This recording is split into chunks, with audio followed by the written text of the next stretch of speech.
We were solving last time for problems on relation between velocity, position, and acceleration. And now we will start a new section of the chapter where you have general curvilinear motion. Okay? So until now, we have considered motion in Cartesian coordinates, x, y. And since sometimes it will be easier to express our motion in a curve, if you want a normal tangential frame, we will see how. Okay? So curvilinear motion takes place when the particles move along a curved path. Now, if we have a particle at a certain position P on a space curve defined by the function S, the position of the point can be defined by the position vector R. Okay? So this is the vector R. Now, how to define velocity and acceleration depends on the frame we choose. Okay? We have two options. We can define our motion in XY frame that you are familiar with, or we will see after that also we have another possibility to define in normal tangential coordinates. We will see for which case what to do, and when we choose this type of coordinates and when we choose the other. Okay? So let us see the details. If we choose to work in ordinary frame ijk, okay, we have here since it's a curved motion, then we need more than one coordinate to define position.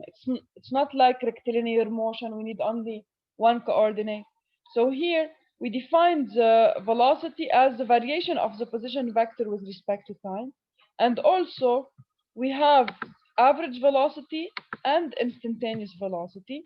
The average velocity is defined as the variation of vector position with respect to time, while the instantaneous velocity is defined as the derivative of position with respect to time. Now, if we want to work in normal components in x, y, and z, okay, how to define velocity and acceleration? We go back to the definition. We said that the instantaneous velocity is derivative of vector position with respect to time. If you want to write the vector position r is equal to xi plus yj plus zk. Okay, this is the position vector. Now, if I want to find velocity, by definition, velocity is derivative of r with respect to time. This is the velocity vector. So now all you have to do is to derive this expression, xi plus yj plus zk. But we should keep in mind here that in rectangular components, I, j, k are fixed. They are not changing in direction. So I is fixed, j is fixed, and k is fixed. This is why when I derive, I consider them as constants. And then when I do my derivative, I have equals to dx over dt times I plus dy over dt times j plus dz over dt times k. Okay? And this represents dx by dt will represent the velocity component along x. So this is v of x. dy by dt will represent the velocity component along y. So this is vy. And dz by dt will represent the velocity component along z. Okay, so this is vz. Now, we use a certain symbol for dx by dt. We put it x dot. We put a point over x. When you see x dot, this means that this is the derivative of x with respect to time. So to simplify the notation, we write that Vx is x dot, Vy is y dot, and Vz is z dot. And of course, to find the magnitude of V, it's radical of Vx squared plus Vy squared plus Vz squared. And the unit vector of velocity is defined as the velocity vector over the magnitude of velocity and is always tangent to the path, because you know that if we follow the velocity vector, we can draw the path of motion. So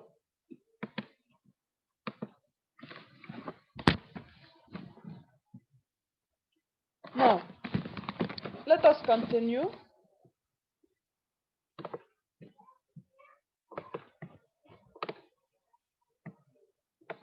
Okay.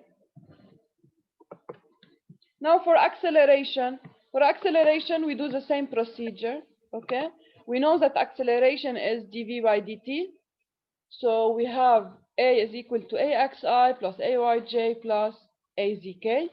And now all we have to do is to derive vector velocity with respect to time. So we found out that v is equal to dx by dt I plus dy by dt j plus dz by dt k. And now to find our acceleration, we will derive this relation. So you obtain the second derivative of x with respect to time along I plus the second derivative of y with respect to time along j, and plus the second derivative of z with respect to time along k. Okay. And also we use to simplify this notation, we use the symbol x dot dot. So it's the second derivative of x, first derivative of vx for ax. The same for ay is the second derivative of y, and az the second derivative of z. And to find the magnitude, we do radical ax squared plus ay squared plus az squared. So it's very simple. When we work in rectangular components, the relations are very simple. Let us apply on some problems. So at any instant, the horizontal position of the weather balloon is defined by x equals to 90, where t is in seconds. If the equation of the path is y equals to x squared over 30, determine the distance of the balloon from the station at A and the magnitude and direction of the velocity and acceleration when t equals to 2 seconds. So they gave us, for the balloon, they gave us the following equation, that x is a function of time, it's equal to 90, and they gave us y as a function of x, so y equals to x squared over 30, and we want to find the velocity and acceleration at a certain time. So first we start by defining the velocity vector. We know that for v is defined, here we have 2D motion, so we should find vx and vy. Okay, by definition vx is equal to dx by dt. So here if I derive x with respect to time, it's equal to 9. Now for vy is the derivative of y with respect to time. But here, as you can see, y is not given directly function of time, y is given function of x. Here it's simple because you can replace directly x by 90, so you have y function of t. But I want to introduce for you a new formula that you might be forced to use in other problems, which is the chain rule. So when they give you y, for example, function of x, and you want to derive y with respect to time, you use what is called the chain rule, which says that dy by dt can be decomposed into dy by dx, so the derivative of y with respect to x, times the derivative of x with respect to time. So I can say that vy is, first, if I derive y with respect to x, it's 2x over 30, which is x over 15. So it's x over 15 times dx by dt is 9, so times 9. Okay, so this is the derivative of y with respect to time. And now all I have to do to find my velocity at 2 seconds, okay? So I can apply at 2 seconds, at t equals to 2 seconds. I have that first, vx is constant, is independent of time, while Vy is x at 2 seconds. So Vy is equal to x at 2 seconds over times 9 over 15 times 9 over 15. So now to find x at 2, I will replace t by 2 in x equal 9t. So x is equal to 18 for 2 seconds. So at t equal 2 seconds, I have 18 times 9 over 15. Okay, and I find my Vy. And once I have Vx, Vy, of course, to find the velocity, I do the radical. So V is equal to, at 2 seconds, is equal to radical of Vx square, which is 9. So it's 9 square plus V2 plus Vy at 2 seconds square. Okay, and in this way I obtained my velocity magnitude at t equals to 2 seconds. Now for the acceleration I do the same procedure. I have ax is the derivative of x with respect to time, but of vx, sorry, but vx is a constant. It's equal to 9. So ax is 0. So I don't have acceleration in x. I only have acceleration in y. Now to find the acceleration in y, also, if you want here, I will do the second method. You can use or the chain rule, or you can replace in Vy x by 9t. Okay, if you replace x by 9t in Vy, then what will be your derivative? So we are deriving with respect to time the following function. We replace x by 9t, so it becomes t over 15. T over 15. Okay, derivative of t over 15 with respect to time, so it's equal to 1 over 15.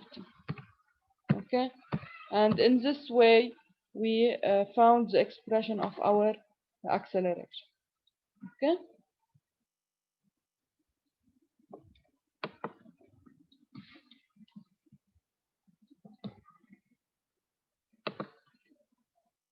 so now, as you can see here, they found the velocity.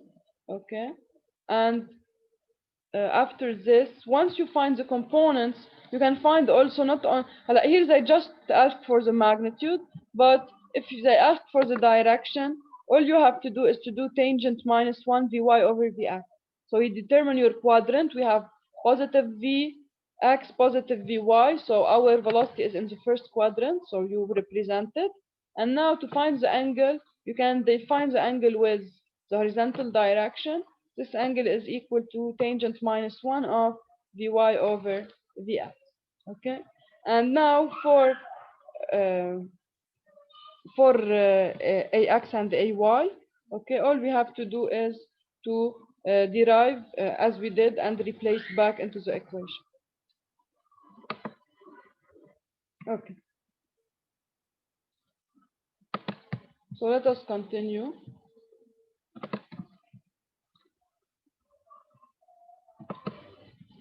Another problem. This problem is a little bit difficult. So, and it introduces a very important concept.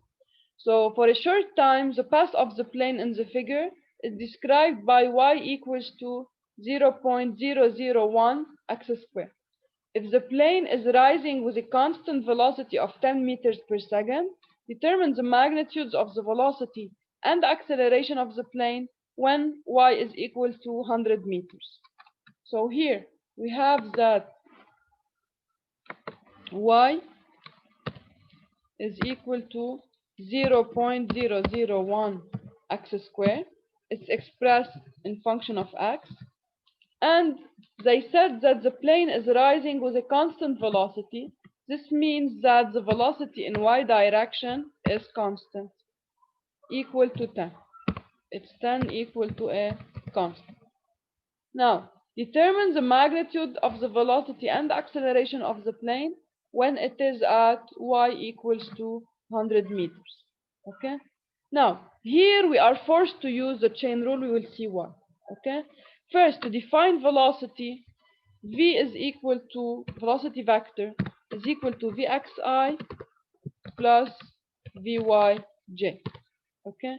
Now vy is given; it's a constant equal to 10. So I just need now to determine what is the x of my velocity vector. So plus 10j. Okay. Now, to be able to find Vx, okay, what is the definition of Vx? We know that Vx is equal to dx by dt. But here, they didn't give me any information about variation of x with respect to time. So what can I do here? What can I do is I will try to use the information given. Okay? So information given is that Vy is equal to 10, but it represents dy over dt. Now, since y is given as a function of x, what I can do, I can decompose dy by dt using the chain rule. So using the chain rule, I can write that dy by dt is dy over dx times dx over dt. And in this way, I have introduced the term I want to calculate, which is dx by dt.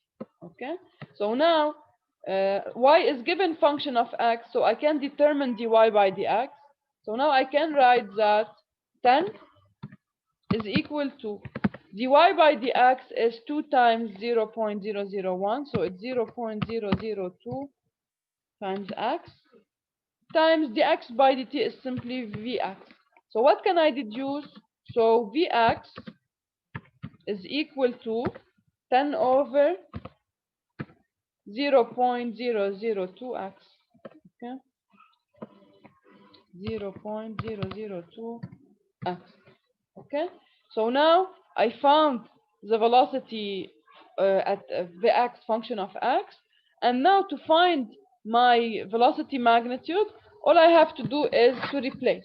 They want the value of velocity at y equal 100 meters.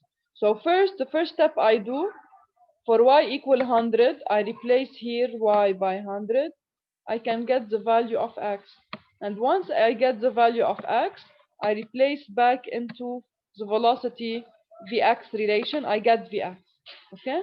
And once I have vx and vy is already given, I can calculate the magnitude of velocity as a radical of vx squared plus vy squared. Okay?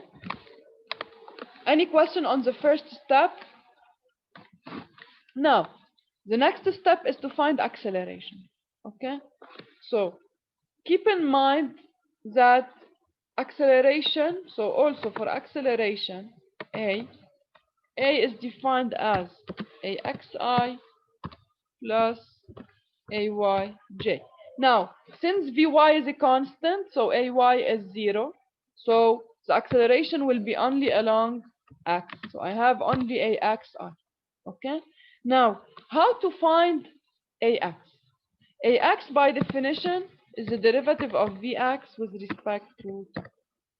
Now, what I advise you, what you can do here, you can derive this expression, this one, but it seems a little bit complex, okay? Because you have over x. So, and here, of course, you need to use the chain rule. So, because it's a little bit complex, I always advise you to go back to the simple relation and derive it. So, this relation looks more simple to derive, okay? So, go back to it and derive it. If we derive this relation, it's like the product of two functions, x and vx, equal to a constant, okay, which is 10 over 0.002. So what you can say is that when I derive a constant, it is 0, okay? So deriving this relation, so I will derive this relation here. So derive this relation, I have that x vx is equal to constant. So when I derive, I have 0 equals 2. The derivative of x vx, it's u times v. It's u prime v plus uv prime. Okay? So here I want to derive with respect to time. So I get dx over dt times vx. This is u prime v plus x times dvx by dt. Okay, and now I know that the x by dt is vx, so 0 is equal to vx squared plus x times dvx by dt is ax. So what can I deduce? I can deduce an expression for ax. So ax is equal to minus vx squared minus vx squared over x. Okay, so now I found the expression of my acceleration function of x and vx, and all I have to do now is to replace. Okay, I already calculated vx and x for y equal 100 meters, so I replace in the expression of ax. I find ax for y equals 200.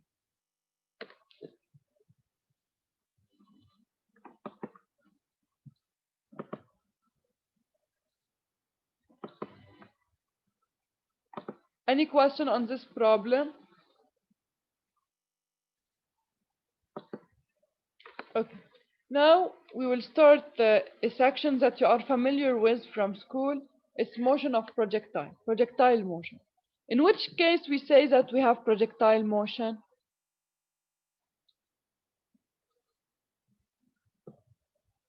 Who remember? When do we say that we have a projectile motion?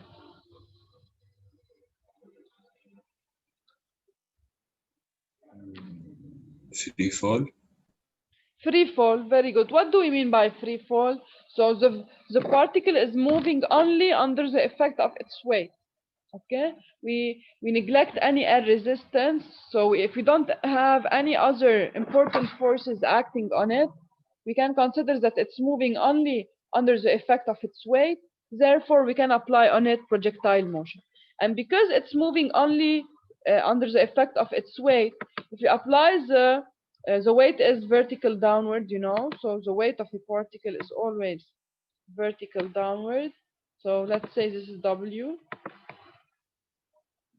Okay. Now, if you want to find the acceleration which is moving only under the effect of its weight, you can apply the second law of Newton. So from the second law of Newton, sum of forces along y equals to ma(y). It's equal to the mass times the acceleration along y. Okay. Now, from sum of forces, if I take y upward, so considering that y-axis is up, then the weight is down. So I have minus w equals to mg equals to minus mg equals to may. So if you simplify m, what do you get? So ay is equal to minus g. Okay, and therefore I can treat my acceleration as a constant, and I have a y0 and a x0, of course working in x horizontal, y vertical. Okay, because if I choose an inclined system ax ay, then g will have two components, one along x, one along y. But when I take y vertical and x horizontal, then ax is 0 and ay is minus g. So now, since I have a case, the projectile is a particular case of constant acceleration, then I can use all the previous relation we developed together for constant acceleration. Okay? So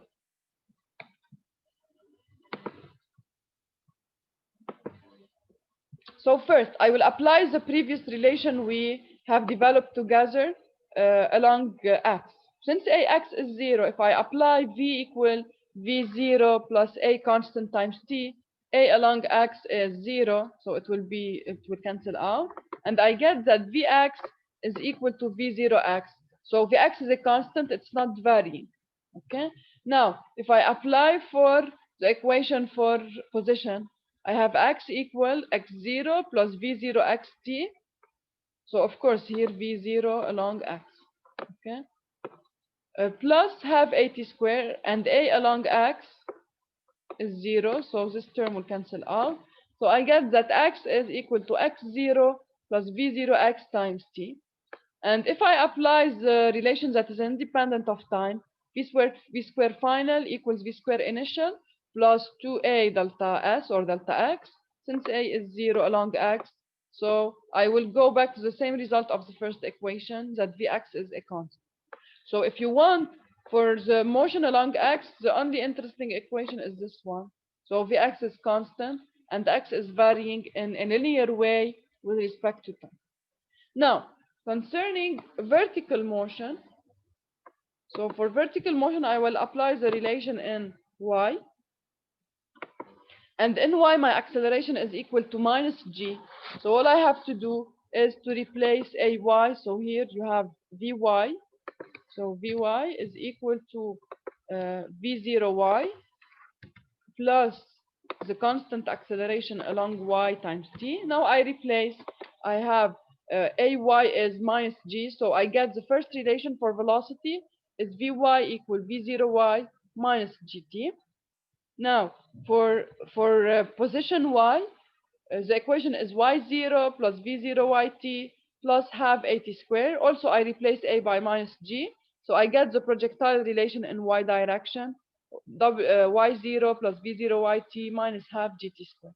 And also here, if I don't want to, if I don't have time, I can use relation that is independent of time. So I get here, just please here fix it. It's not vx, it's vy, so it's a typing error. So here, vy square, vy square, okay, vy square is equal to v0y square initial minus 2g delta y. So all of these relations, you can directly apply them if you have projectile motion, okay? So let us do some practice on this.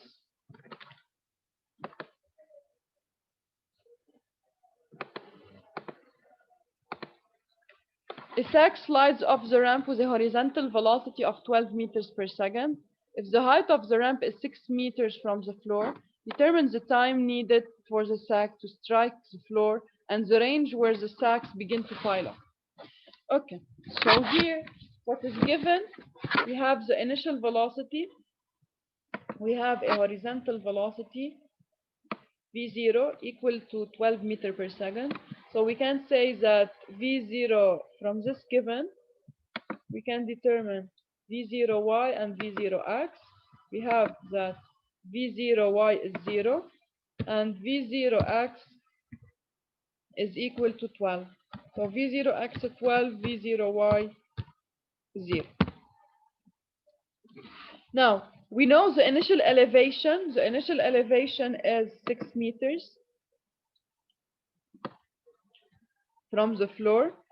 Since we consider the A is the origin of our system, so the coordinates of A are, so here it's the level of 0. So for the initial point, you have A is 0, 0. This is your initial location, okay? So Y final, if you want, Y final will be equal to minus 6. So at point B, what are the coordinates at point B? At point B, I have X final, which is equal to R. The range is defined in general as X final minus X initial, okay? So here, because X initial is 0, then X final is equal to the value of range. X final is equal to range R.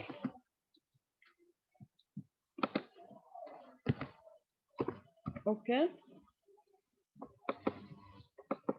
And for Y is equal to, so let me write it here again.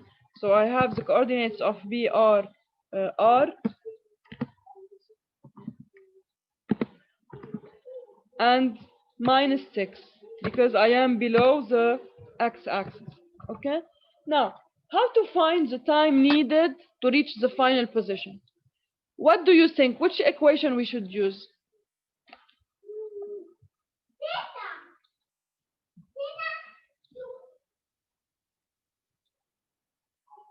Which equation we should use to find the total time of motion?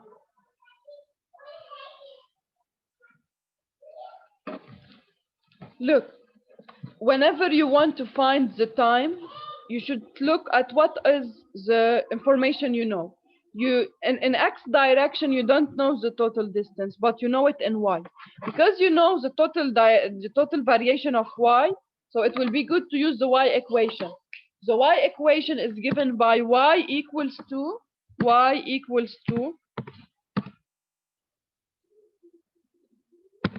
minus half g. We can take g equal to 10, so minus half times 10 t square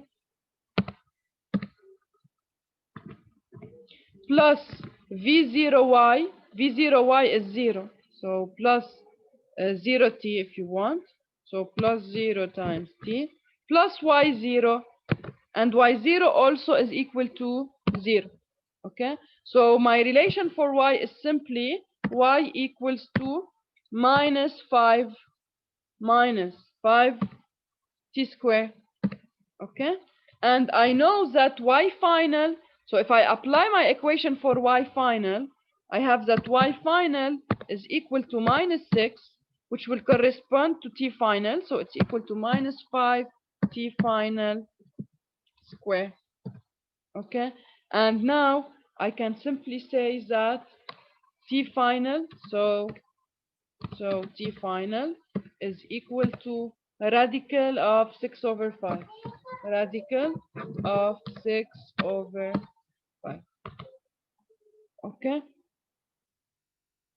now the second step is to determine the range R. Okay, the range R is, as we said, it's corresponding here to x final. In general, range is defined as following. Range is the variation between initial and final x. So it's x final minus x 0. But here, since x0 is 0, so it's equal to x final minus 0 equals to x final. To find x final, we will use the equation of x with respect to time, which is Vx times t final. So Vx times t final plus x0. Okay, but we know that x0 is equal to 0. So I just have Vx times t final. And velocity along x is 12. It's a constant. Times t final, which I already calculated as radical of 6 over 5. And in this way, I can get the value of my range. Okay? Any question on this? Let us do another problem.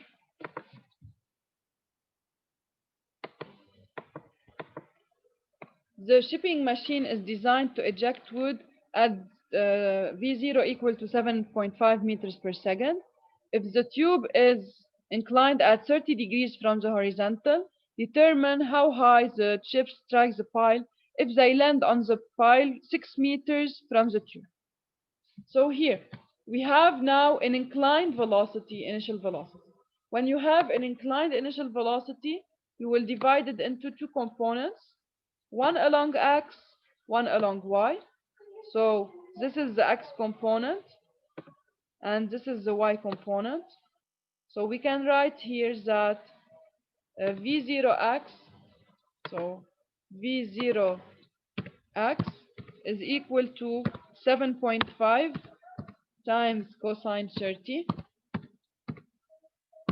Okay, and for v0y,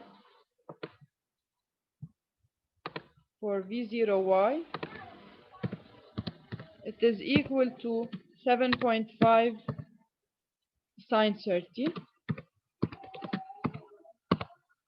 Now, first I want to determine how high the chips will strike the pile if they land on the pile 6 meters from the tube. So what I want to determine is the value of h here, this value. Okay, to find h, I need to calculate y final. Okay, because once I calculate y final, so if y final will give me this distance here from the x-axis to point A. Okay, once I find y final, I can say that 2.1 plus y final, because y final is negative, will give me h. Okay, So, uh, so as you can see, y final is negative. So we can say that 2.1 plus y final will give me the value of h. So now to calculate h, we need y final. And to calculate y final, what do we need? We need the time, okay? Or if you want, we can try to use the relation that is independent of time. But in all cases, we don't know what is Vy at this position. So also if we use relation independent of time, we will not be able to solve because we don't know the final position and we don't know Vy fine. So here, what should we do? We should look at what is given for us. What is given for us, the range is given. The range which represents the variation of x. So we have that x final minus x0 is 6. So here we can write that x final minus x0 is equal to the range r is equal to 6 meters. So I will use this equation to find the corresponding time. So by writing that x final minus x0, which is equal to the range, is equal to what? It's equal to v0x times t, okay, times t final. And v0x is 7.5 cosine 30. So I can replace to get t final. So t final is equal to the range, which is 6, over v0x, which is 7.5 cosine of 30. Okay. Now, once I find t final, I can replace into my expression of y. Y is equal to y final is equal to minus 5 t squared, because we have minus half gt squared, plus v0yt. Okay, of course we will replace by t final because you know it, plus v0y. What is v0y here? It's 7.5 sine 30 times t final plus y0. But y0 is 0, so I can replace it directly by 0. And now this expression will give me y final. And as expected, I should obtain a negative value for y final. Once I calculate y final, I can replace back into the equation and get my final position. Okay, I can get h, because once I find y final, I replace in this relation and I calculate h. Okay, any question on this problem?